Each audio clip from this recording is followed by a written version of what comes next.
ابو الفضل ابو الفضل کی زندگی میں یوں تو ساری باتیں سمجھ آنے والی تھی، مگر ایک بات انوکھی تھی۔ وہ اس وقت تک سمجھ نہیں آتی جب تک کبوتر والی بات پہ یقین نہ آ جائے۔ کبوتر واقعی آیا تھا، یقین کا کیا ہے، یہ کبوتر تھوڑی ہے، آئے نہ آئے۔ اصل میں اسے چھوٹی عمر میں ہی ایک حیرت انگیز واقعہ پیش آیا تھا۔ پرانے وقتوں میں چھوٹی عمر میں ہی لوگ شادیاں کر دیتے تھے۔ بچے پکڑ کے بٹھا لیے، مولوی کو بلا لیا، دکان سے 2 آنے کی جلیبیاں منگوا لی، 2 سیر چاول بھگو دی، ایک مرغا ذبح کر لیا۔ ادھر چیزیں پک جاتی، ادھر مولوی صاحب صورتیں سنا کر بچوں کے سر پہ ہاتھ پھیر دیتے۔ چاروں طرف بیٹھے لوگ ایک دوسرے کو مبارک ہو مبارک ہو کہہ دیتے۔ بچوں کی شادی ہو جاتی، بڑوں کی پکنک، کھانا سب کو مل جاتا، کھا لیتے۔ شادی شدہ بچے شادی کروا کے پھر گلی میں کھیلنے نکل جاتے۔ ابو الفضل کے ساتھ بھی ایسا ہی ہوا تھا۔ یہ کوئی 10 سال کا تھا، لڑکی 8-9 سال کی۔ لڑکی اس گاؤں کی نہیں تھی، کوئی 4-5 گاؤں چھوڑ کے اس کا گاؤں تھا۔ بڑوں کا آنا جانا تھا ایک دوسرے کے پاس، پھر وہ آنا جانا کم ہو گیا، کم ہوتے ہوتے ختم ہو گیا۔ ابو الفضل کو بڑوں کی باتوں کی سمجھ تو نہ تھی۔ انہوں نے جب کہا تھا بیٹھ جاؤ مولوی کے پاس، یہ بیٹھ گیا۔ اب وہ کہنے لگے ادھر کاغذ پہ انگوٹھا لگاؤ۔ یہ بولا یہ کیا ہے؟ بولے یہ تیرا طلاق نامہ ہے، لگاؤ انگوٹھا۔ اس نے سہم کے لگا دیا۔ بعد میں پتا چلا اسے کہ اس کے گھر والوں کو لڑکی والوں سے کئی شکایتیں تھیں۔ کچھ کہتے تھے لڑکی چٹوری ہے، چوری چوری بستر میں لیٹ کے چھوارے اور پھلیاں کھاتی ہے۔ کچھ کہتے ہیں اس کی ترنجن کی سہیلیوں کے یارانے، لڑکے ان سے گڑ بتاشے رومال میں باندھ کے ملنے آتے، یہ بھی کھاتی ہے۔ کچھ کہتے ہیں یہ بات نہیں، بات یہ ہے کہ لڑکی والے اس کے والدین سے بھی کسی لڑکی کا رشتہ مانگ رہے تھے بدلے میں، شاید اس کی کسی بہن کا۔ اور بھی کچھ اسی قسم کی کھچڑی تھی، کافی عرصے سے پک رہی تھی۔ بچوں کو اس سے کیا مطلب ہوتا ہے کہ گھر میں کھچڑی پک رہی ہے یا پلاؤ، جو پکے وہ بسم اللہ کر کے کھا لیتے۔ اس نے کھا لی۔ اس وقت تک اس کی عمر 12 سال ہو چکی تھی یا ہونے والی تھی۔ اب لڑکی والوں نے دل ہی دل میں دشمنی پال لی۔ ایسے کوئی خون کی رشتہ داری بھی نہیں تھی کہ لوگ کہیں جی مارنا بھی ہے تو مار کے چھاؤں میں ڈالو۔ حالانکہ یہ بات کس قدر احمقانہ ہے۔ بھئی جب مارنے والے کو مار ہی دیا تو اب اسے دھوپ میں ڈالو یا چھاؤں میں، اس سے کیا فرق پڑتا ہے؟ فرق یہ پڑ گیا کہ لڑکی والوں نے اپنے سارے غصے کا رخ بجائے ابو الفضل کے بزرگوں کے ابو الفضل کی طرف کر لیا۔ کہتے ہیں ان کے گاؤں میں ایک کالے علم والا جوگی رہتا تھا۔ اللہ جانے لڑکی والوں نے اس جٹا دھاری بھان متی مہنت کو کیا لالچ دیا۔ کہتے تھے لوگ کہ وہ 20 روپے لیتا تھا اس زمانے میں ہانڈی چلانے کی۔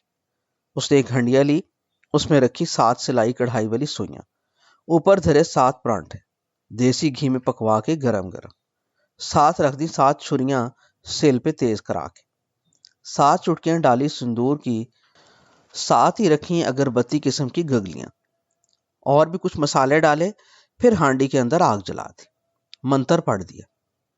وہ منتر 7 چڑیلوں کا بلاوا ہے۔ 7 چڑیلیں کہتے ہیں سگی بہنیں ہیں، کلر زدہ زمین پہ ان کا ٹھکانہ ہے۔ بڑی مائی مسانی ان میں کلر کی رانی ہے، اسی کا نام لے کر بلاتے ہیں سب کو۔ وہ ساری چڑیلیں بھی چٹوری ہیں، گرم پرانٹھے لے کر سینہ توڑ دیتی۔ ان کو بلا لیا، منتر کے بول بولے، مائی مسانی، کلر کی رانی، سینہ پن، کلیجہ کھانی، چک پرانٹھے، پھڑ لے چھریاں، گول گھما دے ہانڈی کو، بھانبڑ بھریا تیرے اندر، لاد دے ادھر جا کے تو۔ یہ کہہ کے ابو الفضل کا پورا اتا پتا بولا گیا۔ چل آ متھے تے رکھ سندور دی چٹکی، پلکاں دیاں ساریاں سوئیاں، نظراں وچ رکھ تے اکھ نہ میٹ، جا ہن اڑ جا۔ ہنڈیا اڑ گئی، گول گھومی، پھر ہوا میں جا کے گھومتی گھومتی لاٹو کی طرح ابو الفضل کے گاؤں کی طرف رخ کر لیا۔ آج کل جیسے گائیڈڈ میزائل چلتا ہے اسی طرح اڑتی گئی۔ جدھر سے گزرتی تھی سیٹی کی آواز آتی تھی، شوں شوں، جیسے کوئی گھومتا ہوا لاٹو اڑا پھرے۔ پہنچ گئی ان کے گاؤں۔ ادھر ابو الفضل اپنے گھر سے باہر کھیل رہا تھا، گلی میں پہنچا تو وہ پہنچ گئی۔ شوں شوں کرتی کوئی چیز آئی اور ٹھاں سے اس کے سینے پر پڑی۔ یہ گر گیا، بے ہوش ہو گیا، منہ سے خون نکلنا شروع ہو گیا۔ لوگ اکٹھے ہو گئے، اٹھا کے گھر کے اندر لے گئے۔ ایک بھاگا گاؤں کے نکڑ پہ ایک جھگی میں سے خیراتی شاہ کو بلانے چلا گیا۔ خیراتی شاہ تعویذ دھاگے کرتا تھا، سائیں آدمی تھا، لوگ اپنی اپنی حاجتیں لے کر اس کے پاس جایا کرتے تھے۔ وہ دم کر دیا کرتا تھا، پانی پڑھ کے دے دیتا تھا، لوگ کچھ ٹھیک بھی ہو جاتے تھے۔ یوں بابا خیراتی شاہ کی جھگی اس گاؤں کا ایمرجنسی ڈپارٹمنٹ تھا۔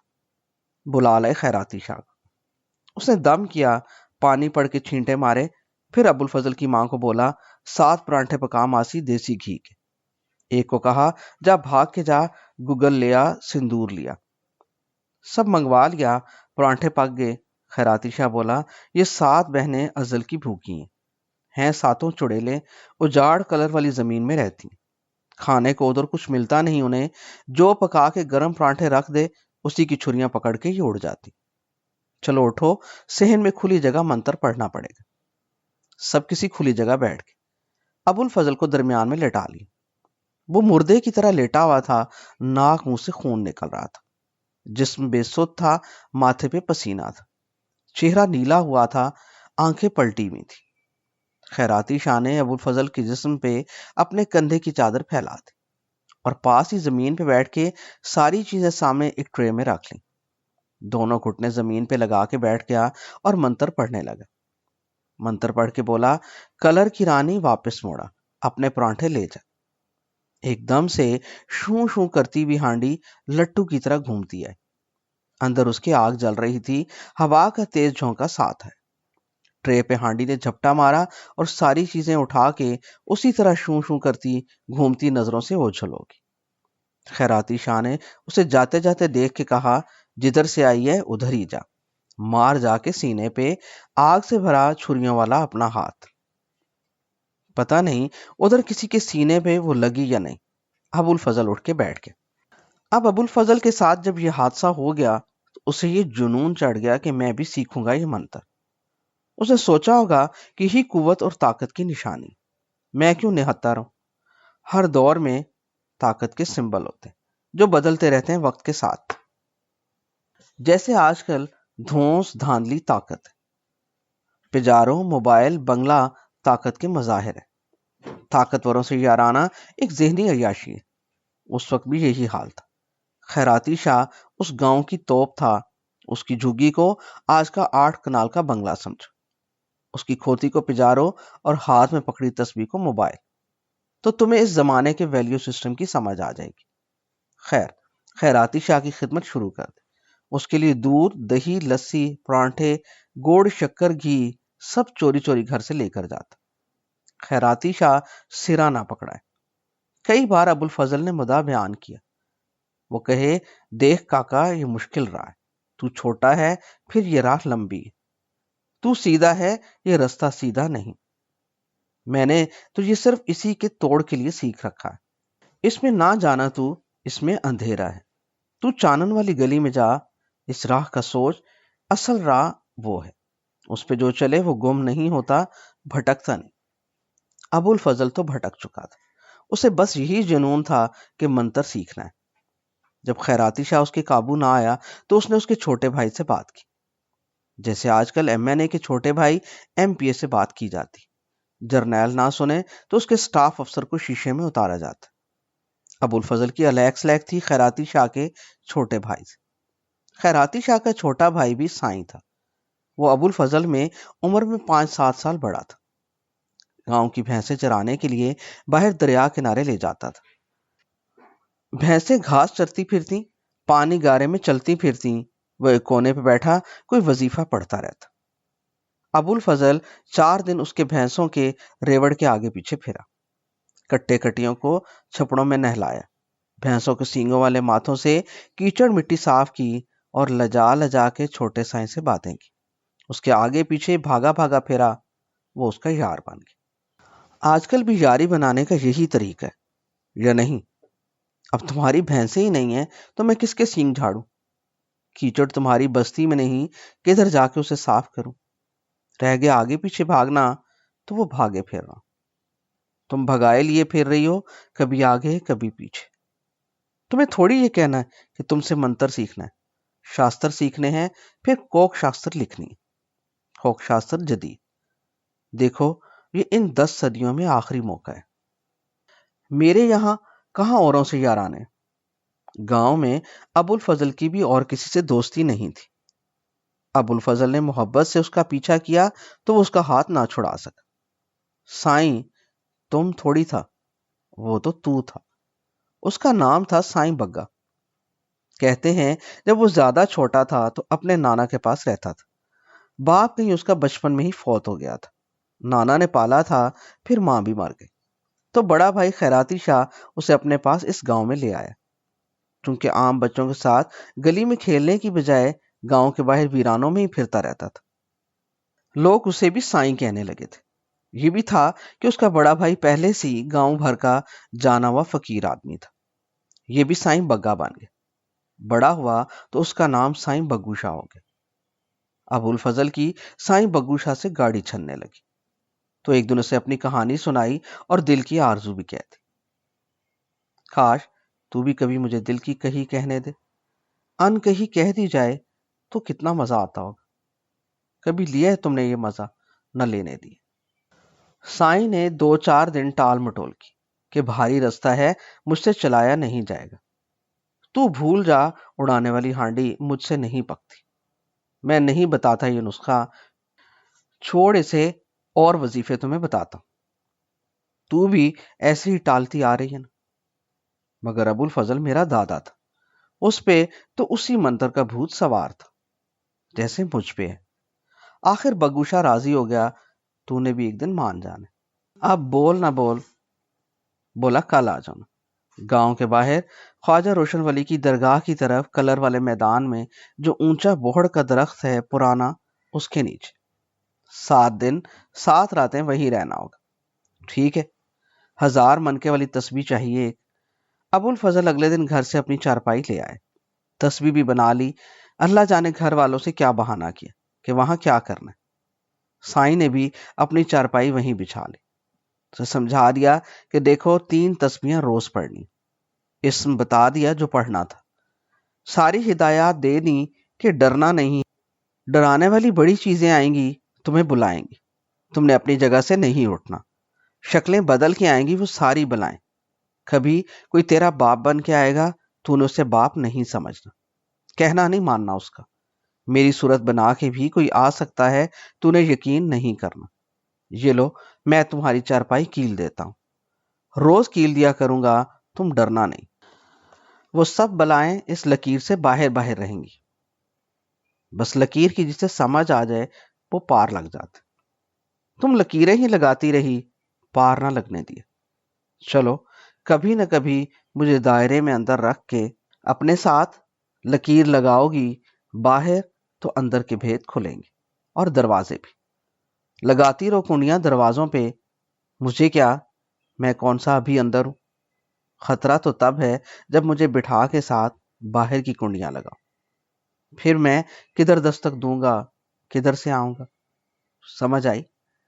سائیں بگو شاہ نے ابو الفضل کو اچھی طرح سمجھا دی، خبردار کر دیا، بتا دیا لکیر کیا ہے اور کب پار کرنی۔ وہ سمجھ گیا۔ تمہاری سمجھ میں ابھی تک نہیں آئی میری بات، چلو تمہیں بھی ہاتھ پکڑ کے سمجھانا پڑے گا۔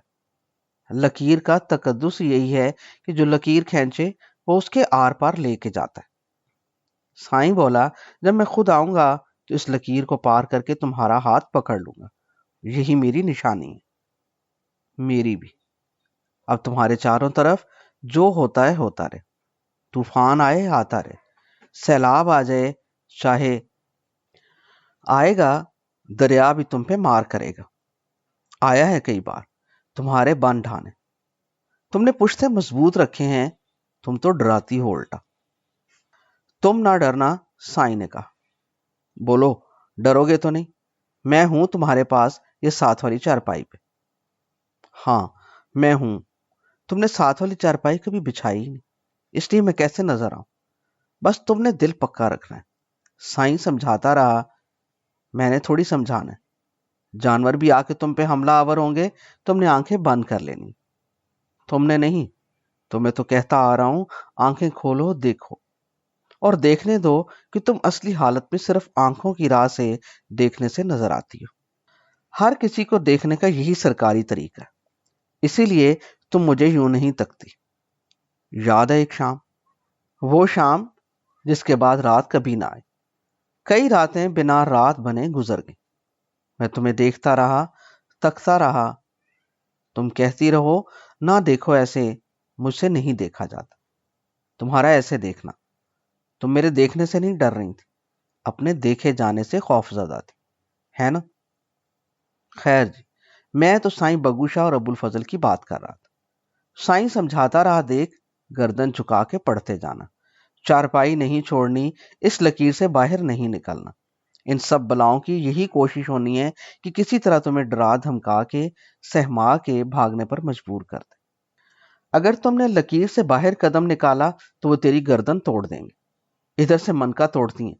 بگو شاہ نے اپنے دونوں ہاتھوں سے اپنی گردن کو مروڑ کے دکھایا، ساتھ منہ سے کڑک کی آواز نکالی، یوں کام ختم، پھر میں ذمہ دار نہیں، سوچ لے۔ سائیں بگو شاہ نے اپنے دونوں ہاتھ اٹھا کے تھوڑی دیر انہیں ہوا میں اٹھائے رکھا اور اس کے چہرے کے اتار چڑھاؤ دیکھتا رہا۔ ایک آدھ لمحے کے لیے اس کے ماتھے پہ پسینہ آنے سے پہلے تذبذب کی لکیر ابھری، مگر اگلے ہی لمحے ابو الفضل نے فیصلہ کن انداز میں گردن جھٹک دی اور بولا، میری فکر نہ کرو، میں نہیں نکلتا لکیر سے باہر۔ سائیں نے ابو الفضل کو پکا کر دی۔ اللہ جانے تم کو کس نے پکا کیا، تم لکیر سے باہر ہی نہیں نکلتے۔ خدا جانے کون سا چلہ کر رہی، کرو لکیر سے اندر آ کے جس نے تمہارا ہاتھ پکڑنا ہے اسی نے تمہیں نہیں چھوڑنا۔ تمہیں بھی ہاتھ پکڑانے کا خوف نہیں ہے، نہ چھوڑے جانے کا سوچ کے تمہیں پسینہ آتا ہے نا؟ مجھے یہ ڈر لگا ہے کہ نہ چھوڑا تو۔ خیر جی، چارپائیاں بچھ گئیں، چارپائیوں نے بچھنا ہی ہوتا ہے، اور ان کا مقصد کیا ہے؟ لکیر لگ گئی، وہ بھی لگنے کے لیے ہوتی ہے، لگتی آئی ہے، لگے گی، لگ گئی۔ ابو الفضل نے چلا شروع کر دیا۔ 3 دن گزر گئے، کچھ نہ ہوا، امن رہا۔ ابو الفضل کا حوصلہ بڑھ گیا۔ کبھی کبھار یہ سائیں بگو شاہ پر روب ڈالنے والی نظروں سے یوں دیکھتا جیسے کہہ رہا ہو، یوں ہی ڈرا رہے تھے، کچھ نہیں ہوتا مجھے۔ سائیں ہر بار آ کے کہتا، تگڑا رہنا۔ وہ دن میں 3-4 بار خود لکیر کے اندر آتا، اس نے کھانا پینا ہوتا تھا کھلا دیتا، کسی حاجت سے نکلنا ہوتا خود لے کر جاتا، مگر جدھر اسے جانے کی اجازت دیتا پہلے وہ راہ اور جگہ کیل کے آتا۔ 3 دن تک کوئی واقعہ نہیں ہوا۔ ابو الفضل کا اعتماد بڑھ گیا، پڑھائی اس نے جاری رکھی۔ چوتھی رات آئی، ابھی پہلی تسبیح ہی پوری ہوئی تھی کہ ایک دم سے شوں شوں کر کے کوئی شرلی چلی، پھر بم پھٹا، زور کا دھماکہ ہوا اور یکلخت دن چڑھ گیا۔ روشنی ہو گئی، ہر چیز صاف دکھائی دینے لگی، سارے درخت، ان کی ایک ایک ٹہنی پہ ایک کالا کوا بیٹھا تھا، وہ کائیں کائیں کرے۔ دور گاؤں کے گھر، خواجہ روشن ولی کی درگاہ اور آسمان پہ چھوٹی چھوٹی بدلیاں۔ ایک طرف آسمان کا سورج، رات کا پہلا پہر تھا، ایک دھماکے سے یکلخت وہ دن کا تیسرا پہر بن گیا۔ عجیب طرح کی خاموشی پورے ماحول میں بھر گئی، صرف کوے کی کائیں کائیں آواز آتی رہی، پھر پراسرار طریقے سے کوا بھی خاموش ہو گیا، جیسے کسی سانپ نے اچھل کے اسے ڈس لیا۔ ابو الفضل کے لہو میں برف کی ڈلیاں چلنے لگی، اس کی نس نس منجمد ہو گئی، اسے اپنی کھال کے نیچے سرسراہٹ محسوس ہونے لگی۔ اچانک اس کے قریب ہی کوئی چیز رینگتی رینگتی اچھلی، نگاہ ادھر کی تو کوئی 10 ہاتھ لمبا کالا سیاہ ناگ پھن پھیلائے اس کی طرف لپکا، شوں شوں، ناگ کی زبان ہاتھ پر باہر نکلی ہوئی تھی، وہ اسے تیزی سے اندر باہر کر رہا تھا۔ آنکھیں ناگ کی ابو الفضل پہ جمی ہوئی تھی، اس کی چیخ نکل گئی اور اس نے آنکھیں بند کر لیں، سر سے پاؤں تک پسینہ آ گیا، جسم کپ کپانا شروع ہو گیا۔ اچانک لیٹے لیٹے اسے محسوس ہوا کوئی اس کی طرف چلا آ رہا ہے۔ تیز تیز بھاری قدم اٹھاتے ہوئے غصے سے حملہ کرنے کے لیے اس نے سہمے سہمے ایک آنکھ کھولی۔ سامنے ایک ملنگ کھڑا تھا، دونوں ہاتھوں میں کڑے پہنے ہوئے تھے، سر کے لمبے بال بکھرے ہوئے، داڑھی بے تحاشا بڑھی ہوئی، سارے بال آپس میں الجھے ہوئے، کالا کری چہرہ اور چہرے پہ 2 انگاروں جیسی آنکھیں۔ ملنگ کی آنکھیں اس کے بدن پہ دیکھتے ہوئے کوئلوں کی طرح چپک گئی۔ وہ قدم قدم اسی طرح غصے سے اسے دیکھتا چلتا ہے، یہ لیٹا لیٹا لرزتا جائے۔ ایک دم قریب آ کے ملنگ نے اس پہ جھپٹنے کے انداز میں اپنے بڑے بڑے ناخنوں والا ہاتھ مارا۔ ابو الفضل چیخ مار کے اپنی چارپائی سے چپک گیا، دونوں ہاتھوں سے چارپائی کی دونوں باہیں پکڑ لی، جسم کی بوٹی بوٹی پھڑکنا شروع ہو گئی۔ اسے یہی محسوس ہوا کہ اس کی کمر پہ اس کا ہاتھ آیا کہ ابھی آیا۔ کمر پہ برف کی سل پڑی تھی، سل تڑاک تڑاک کٹ رہی تھی، نس نس میں کپ کپی بھر گئی۔ تسبیح اس کے ہاتھ میں تھی، چیخنے کے انداز میں یہ ٹوٹے ٹوٹے لفظوں سے پڑھتا رہا۔ کھڑاک سے پھر ایکا ایکی میں ایک بڑا دھماکہ ہوا۔ اسے یوں لگا جیسے کوئی بہت بڑی سی لالٹین کی شیشے والی چمنی ٹوٹ گئی اور سارا کانچ ریزہ ریزہ ہو کے بکھر گیا۔ اس نے کانپتے کانپتے آنکھیں کھولنے کی کوشش کی تو وہاں گھٹا ٹوپ اندھیرا تھا، ایسی کالی رات کہ نہ اوپر آسمان، نہ آسمان پہ کوئی تارا، نہ چاند، بس اندھیرا ہی اندھیرا، اندھیرے میں بھی اندھیرا۔ سنبھلنے بھی نہ پایا تھا کہ اس کے قریب ہی چارپائی کے پاس ایک کالی سیاہ بلی کود پڑی۔ زمین پہ پنجے لگاتے ہی وہ اپنی دونوں پچھلی ٹانگوں پہ بیٹھ کے منہ اٹھا کے پورا حلق کھول کے چیخی۔ اس کی آنکھیں اتنی تیز چمک رہی تھیں کہ اس کی روشنی میں اس کا بدن نظر آ رہا تھا۔ لال سرخ آنکھیں دہتے انگاروں کی طرح تھی، جیسے خون پی کر آئیں۔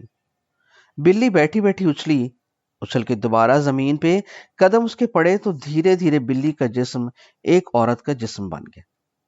خوفناک چہرہ، منہ کھلا ہوا، حلق میں دانت ہی دانت، دانتوں کے انگوروں جیسے گچھے، گندے میلے دانت، کتے کے دانتوں جیسے نوکیلے، سر کے بال اتنے لمبے کہ پورے جسم پہ کپڑوں کی جگہ بال ہی بال پھیلے ہوئے تھے۔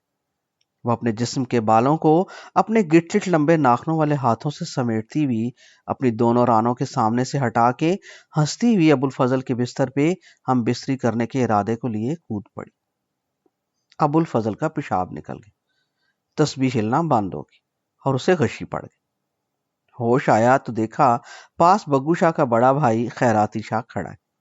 دن نکلا ہوا ہے اور 4 قدموں پہ سائیں بگو شاہ اپنی چارپائی پہ بے سد پڑا ہے۔ خیراتی شاہ منہ ہی منہ میں کچھ پڑھ پڑھ کے اس کے گرد چکر لگاتا جا رہا تھا۔ پھر وہ اس کی چارپائی پہ آ کے بیٹھ گیا۔ نہیں مانے نا تم مجنو؟ وہ ابو الفضل کو مجنو کہتا تھا، سوچ لو، دادے کا یہ حال تھا تو پوتا کیسے پیچھے رہے۔ تم لیلا بنی رہو، مجھے مجنو نہ مانو تو میں کیا کروں؟ یہ تو میں ہی جانتا ہوں کہ مجھ پہ تمہارے کیسے کیسے وار ہوئے اور میں نے سہے۔ ابو الفضل پہ تو ایک ہی جادو کا وار ہوا تھا، ایک ہی ہانڈی سوئیاں بھری اس کی ہک پہ پڑی تھی۔ خیراتی شاہ نے اس کا نام مجنو رکھ دیا تھا۔ ادھر ہمارے سینے پہ ہر لمحے تم کلر کی مہرانی بنی، دیکھتی آ کے گولے میں چھریاں لیے لٹو کی طرح گھومتی رہتی۔ سوچو اس سینے کا کیا بنا ہوگا، کیا رہ گیا ہوگا، کیا نہ رہا ہوگا، کیا بولوں؟ وہ بولا میں نے کتنا منع کیا تھا، تم باز نہیں ہے۔ وہ پڑا ہے چارپائی پہ تیرا گرو، ابھی تک بے ہوش۔ اٹھو اور یہاں چارپائی کے نیچے جدھر پیشاب نکلا ہے تمہارا، وہاں ناک سے 7 لکیریں نکالو۔ کہو آئندہ اس ٹیڑھے راستے پہ چلنے کی کبھی کوشش نہیں کرو گے۔ بولو منہ سے، نکالو ناک سے لکیریں۔ ابو الفضل نے لکیریں نکالی۔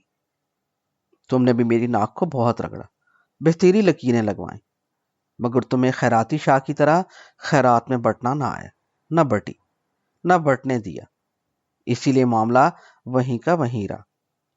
جلایا تو بہتیرا تم نے، مگر ہماری راکھ سے مٹھی نہ بھری، نہ بھرنے دی۔ خیراتی شاہ نے اسے کہیں سے مٹھی بھر راکھ لا کے دے دی، اس پہ دم کیا اور بولا، جدھر جدھر چلتے جاؤ راہ میں ذرہ ذرہ یہ گراتے جاؤ۔ تم نے یہ کہا تو نہیں، مگر کر یہی رہا ہوں۔ دیکھ لو میرا رستہ سارا یہی راکھ ہر جگہ بکھری پڑی۔ بولا گھر جا کے نہاؤ اور میرے ڈیرے پر پہنچو، میں بگے کو ہوش میں لا کر ادھر ہی آتا ہوں۔ بگو شاہ کو ہوش آتے آتے شام پڑ گئی۔ خیراتی شاہ کے ڈیرے پہ دونوں سر نوڑا کر بیٹھ گئے، بگو شاہ اور ابو الفضل دونوں۔ خیراتی شاہ پھر ڈانٹنے بیٹھ گئے، مت ماری گئی ہے تم دونوں کی، بات نہیں مانتے، الٹی کھوپڑی ہے، کتنا منع کیا تھا، چاہتے کیا ہو تم دونوں، بولو۔ دونوں چپ، چوری چوری گردنیں نے اڑائے، ایک دوسرے کو تک لیتے، مگر بولتا کوئی نہ۔ ایک بار خیراتی شاہ نے دونوں کے سروں پہ دھپے بھی مارے۔ ایک بار تو ابو الفضل کی گردن اپنے ہاتھ کے پنجے میں پکڑ لی اور اس کا چہرہ اپنی طرف موڑ کے بولا، بول نہ مجنوں، کیا مسئلہ ہے تیرا؟ تو بھی بول، تیرا کیا مسئلہ ہے؟ جنہیں تو مسئلہ بنائے بیٹھی، وہ کیا مسئلہ ہے؟ تجھے ایک یہ خوف ہے کہ تو شادی شدہ ہے نا؟ کہنے کو بہت بڑا دھماکہ ہے یہ۔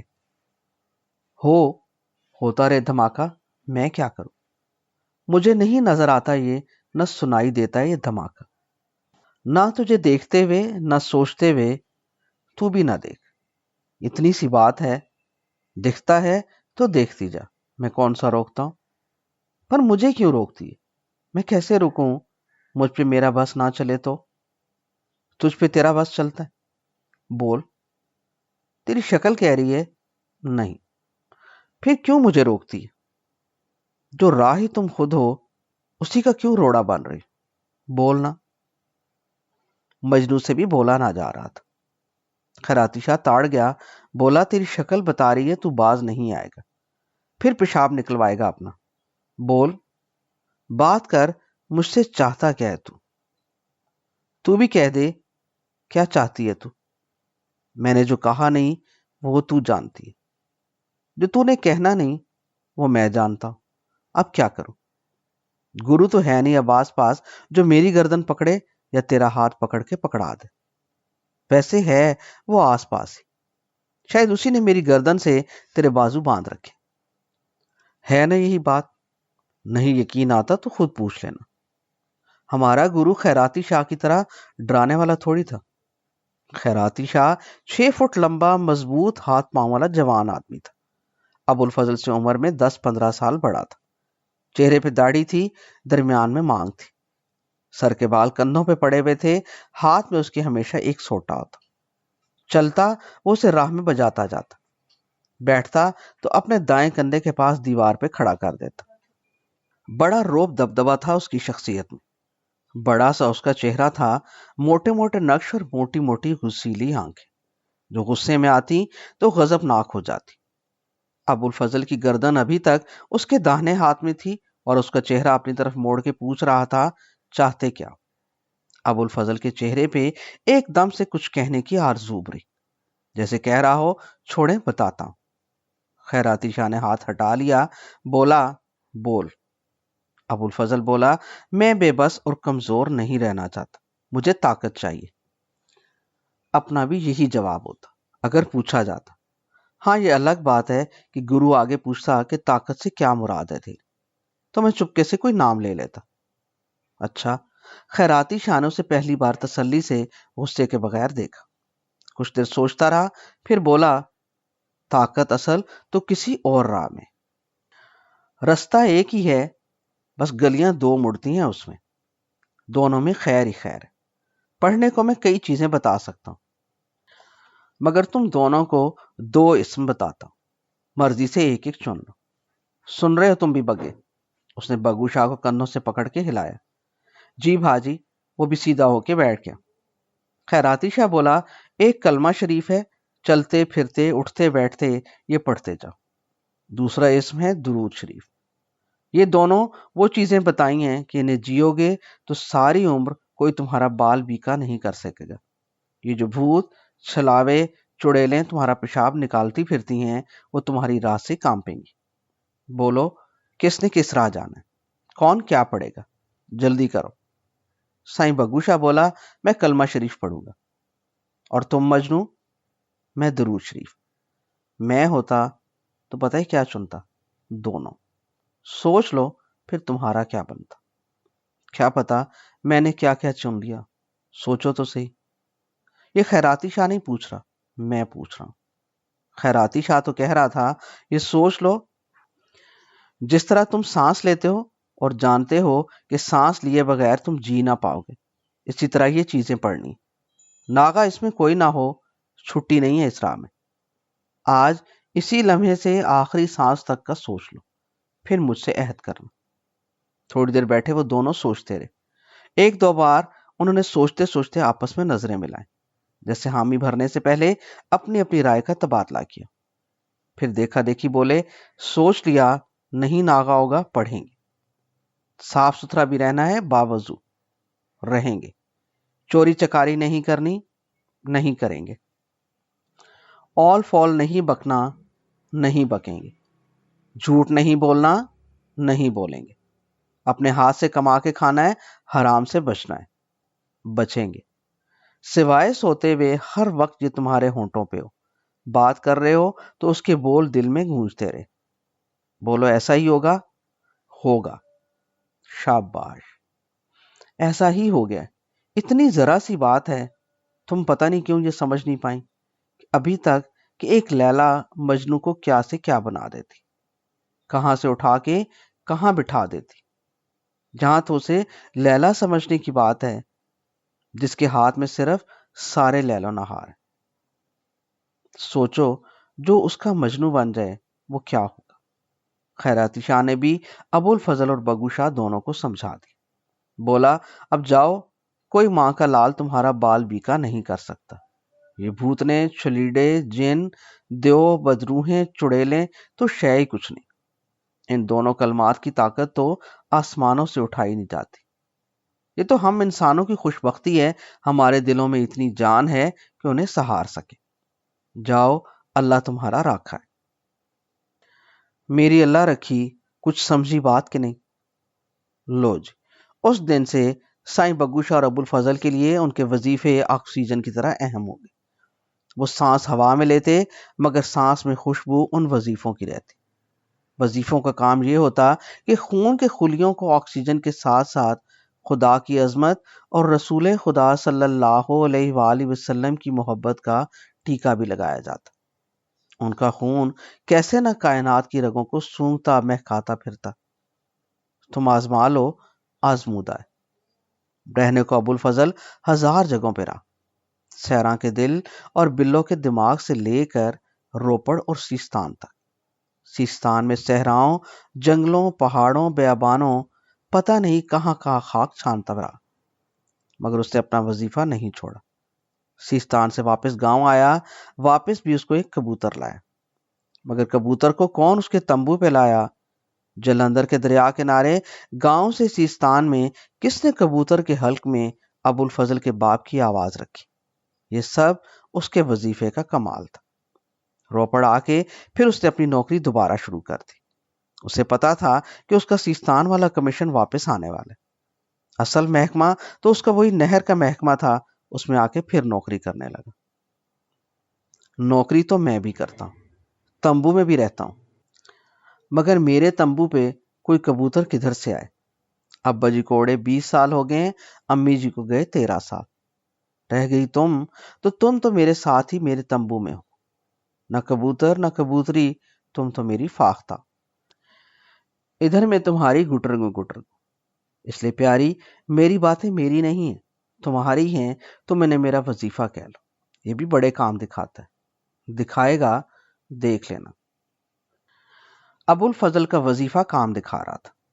ہوتا یوں تھا کہ اگلے دن وہاں جو ہونا ہوتا اس میں سے چند مناظر کوئی چن لیتا اور اس کی ویڈیو فلم بنا کے رات اسے دکھا جاتا۔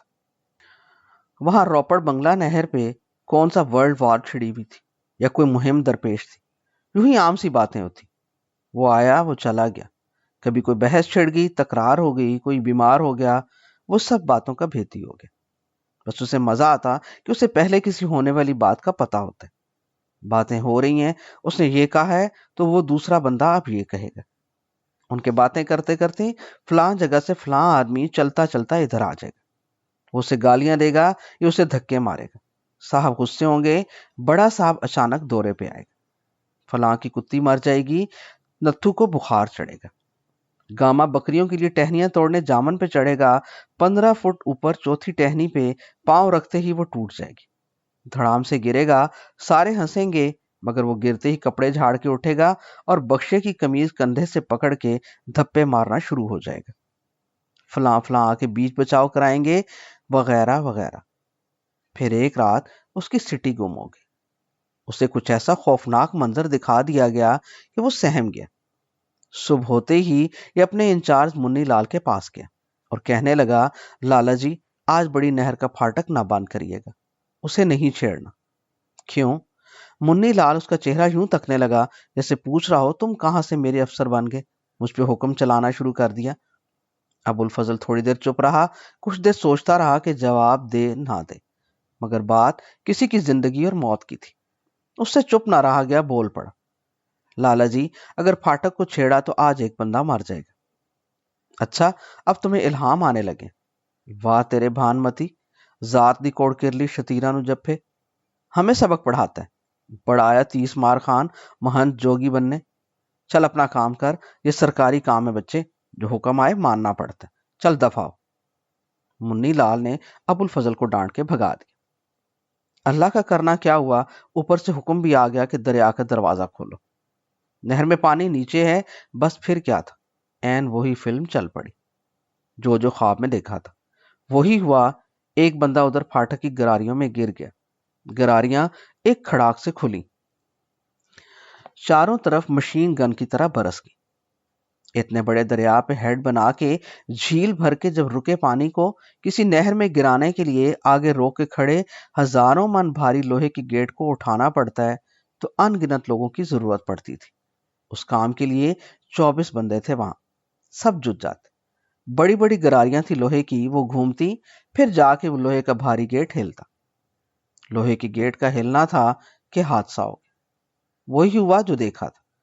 5 آدمی سڑک پہ گر گئے، 7 دریا کے اندر اور ایک سیدھا گراریوں میں جا پھنسا، وہیں کٹ گیا، مر گیا۔ ساری گراریاں خون سے لت پت ہو گئی۔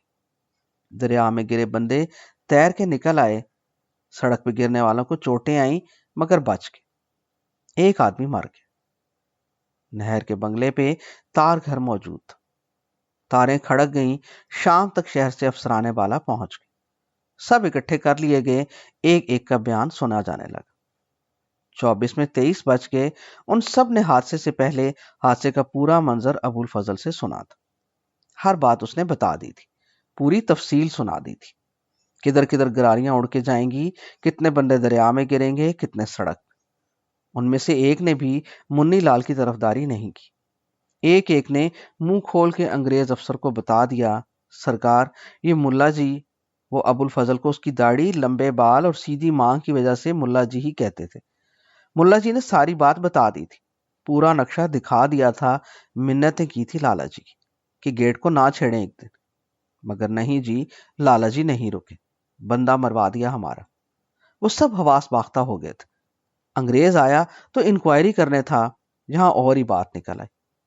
اسے بڑا تجسس ہوا، ملا جی کو بلایا، پوری بات سنی، بار بار سنی، گری گراریوں کا بھی جا معائنہ کیا، گیٹ دیکھا، پھر لوگوں سے حادثہ کی تفصیل پوچھی۔ لوگوں نے بتایا کہ ملا جی پہلے بھی ہونیاں بتا دیا کرتے۔ انہوں نے واقع سنانا شروع کر دی۔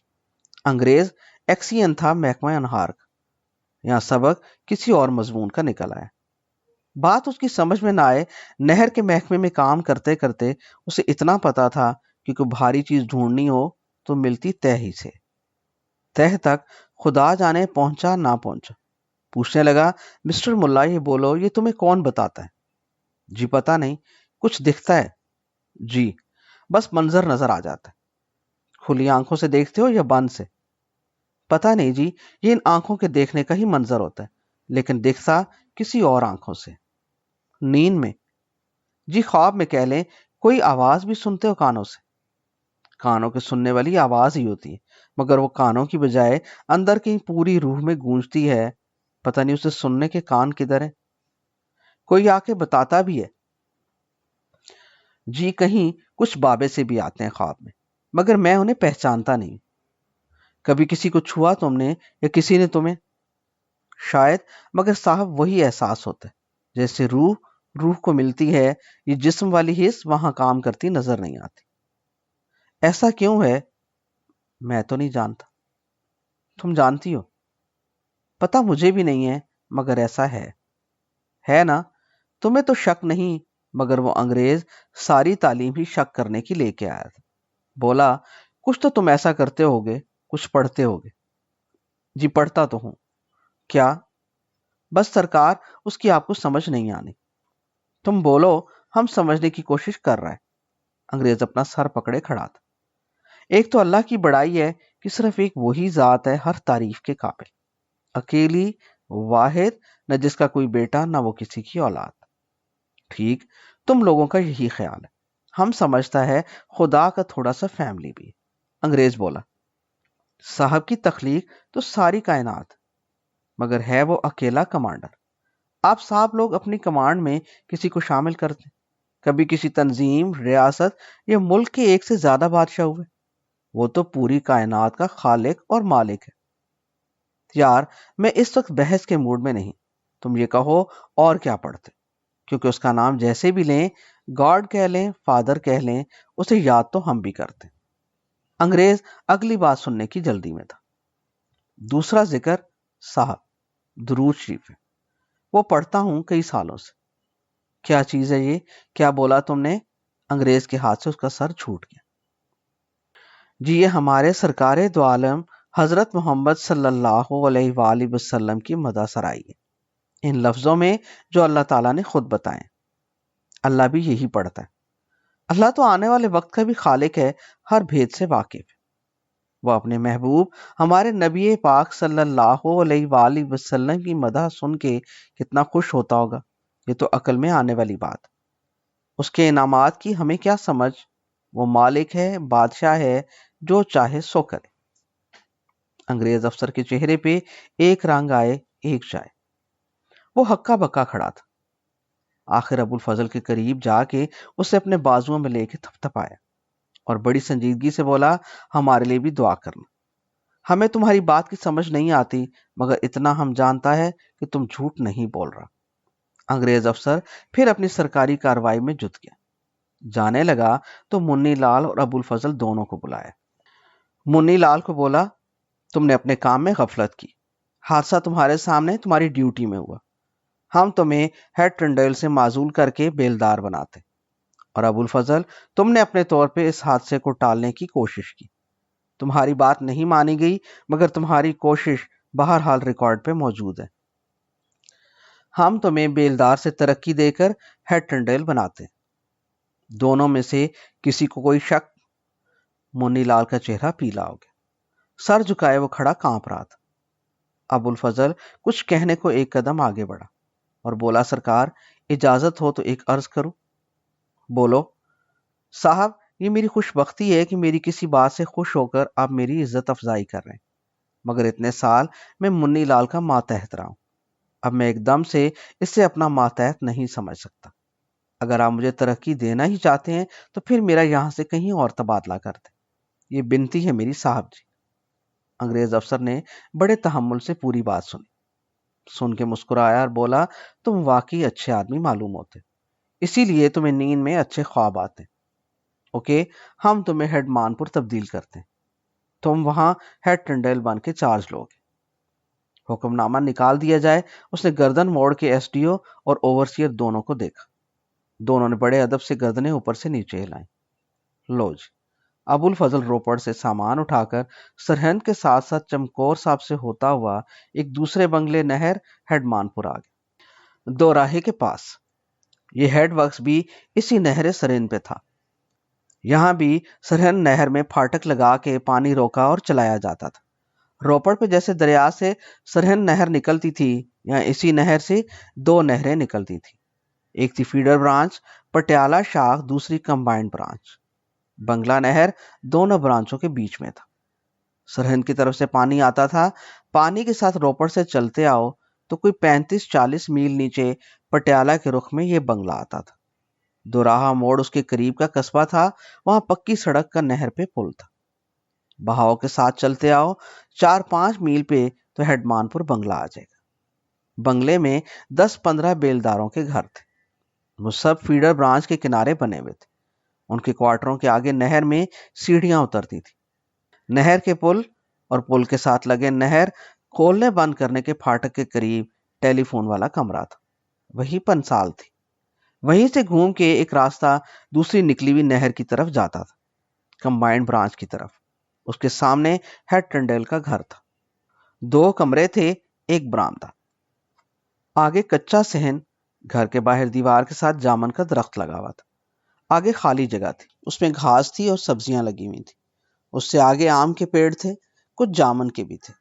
اس سے تھوڑا آگے نہر کے ساتھ ساتھ بہاؤ کے رخ میں چلیں تو کنارے پہ چبوترا تھا، اور چبوترے سے آگے ڈاک بنگلہ تھا۔ یہ بڑے افسروں کے لیے تھا، جو کوئی ادھر آتا وہاں ٹھہرتا۔ بنگلہ نہر کے قریب کئی دیہات تھے۔ کمبائنڈ برانچ پار کر کے مغرب میں چلتے جاؤ تو سکھوں کا پرانا گاؤں آ جاتا تھا، نام تھا نواں پنڈ۔ پل سے دوسری طرف فیڈر برانچ کراس کر کے چلو تو جے پورا آتا تھا۔ چلتے رہو تو آگے ایک بڑا گاؤں تھا، نام تھا اس کا پیل۔ یہ سارا نقشہ اس لیے دکھا رہا ہوں کہ آگے کی زیادہ تر کہانی ابو الفضل اور اس کے کنبے کے لیے یہیں گزارنا طے تھی۔ ابو الفضل کو دل ہی دل میں یہ خوشی بھی تھی کہ اس کا آبائی گاؤں ماؤمیوال یہاں سے زیادہ دور نہیں، 9 میل لدھیانہ شہر اور 5 میل لدھیانہ سے فلور، فلور سے 3 میل ماؤمیوال۔ ماؤمیوال میں ابو الفضل کا پرانا بیلی سائیں بگو شاہ تھا، جس نے ابو الفضل کو کہہ دیا تھا کہ جب وہ جانے لگے تو اپنی پگڑی اپنے بڑے بیٹے فضل دین کو دے کر جائے، اور اسے سمجھا جائے کہ پگڑی صرف سر پہ سجانے دکھانے کی چیز نہیں ہے، بلکہ یہ گلے میں ڈالا ہوا وہ ڈھول ہے جو بجانا پڑتا ہے، سنانا پڑتا ہے۔ تم سن رہی ہو نا؟